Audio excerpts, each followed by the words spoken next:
পোকা পর্যন্ত তার মাথায় বাসা বেঁধেছিল। মাথার 3 ভাগের 2 ভাগটাই পুরো খেয়ে ফেলছে বললেই চলে পোকায়। আমরা এখন আছি ঢাকা মেডিকেল কলেজ হাসপাতালে, সেই অসহায় মায়ের পাশে। বিগত দিনে যার পাশে আপনারা ছিলেন জানেন, আজকে দীর্ঘ 1 মাস যাবত এই ঢাকা মেডিকেল বার্ন ইউনিটে সে ভর্তি আছেন। একটা ফোড়া হয়েছিল মাথায়, সেখান থেকে পোকা পর্যন্ত তার মাথায় বাসা বেঁধেছিল। মাথার 3 ভাগের 2 ভাগটাই পুরো খেয়ে ফেলছে বললেই চলে পোকায়। একটা জীবন্ত মানুষ এভাবে রাস্তায় পড়ে থাকবে না দেখতে সহ্য করতে না পেরে তাকে ঢাকা মেডিকেল কলেজ হসপিটালে ভর্তি করায় বার্ন ইউনিটে। সেখান থেকে তার মাথায় প্লাস্টিক সার্জারি করা হয়েছে।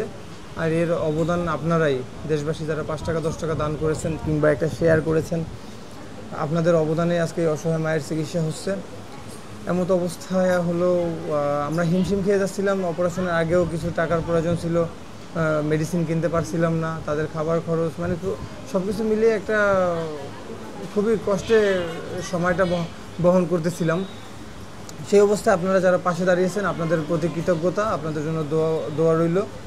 এবং বিগত দিনে যারা পাশে ছিলেন, আমি আশা করব আগামী দিনগুলোতে আন্টির অপারেশনটা হয়েছে, এখন যতদিন হসপিটালে থাকা প্রয়োজন হয় আপনারা পাশে থাকবেন আশা করি। অপারেশনের আগেও হলো 2400 টাকার ওষুধ লিখেছিল ডক্টর। সেই 2400 টাকার ওষুধ এর আগে গিয়েছিলাম 2000 টাকা। সেই টাকাগুলো আসলে ম্যানেজ হয়নি।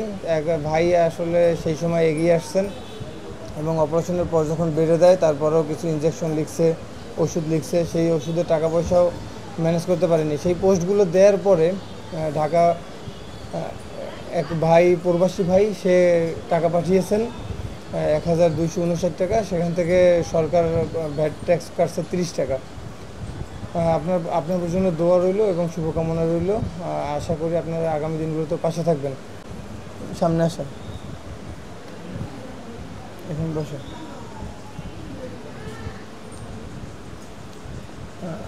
আজকে হলো আঙ্কেল, তার হাজব্যান্ড, সে আমাকে ফোন করে।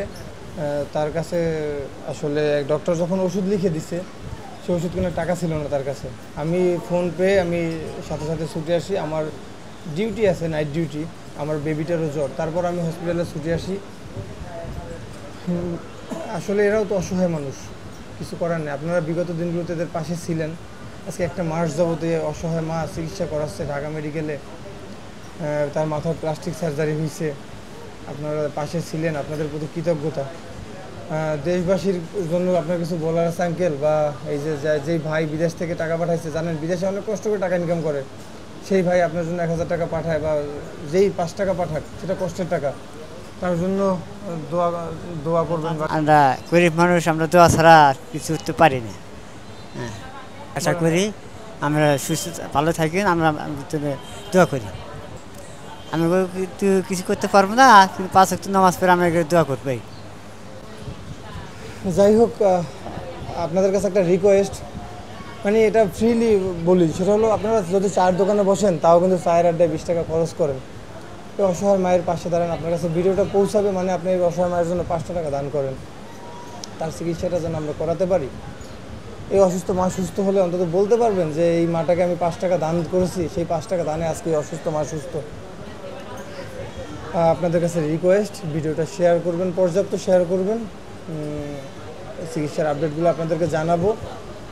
আপনারা এই অসহায় মায়ের চিকিৎসার আপডেট পেতে সর্দার ভাই রনি ইউটিউব চ্যানেল এবং ফেসবুক পেজটার সাথেই থাকবেন আশা করি। আসসালামু আলাইকুম।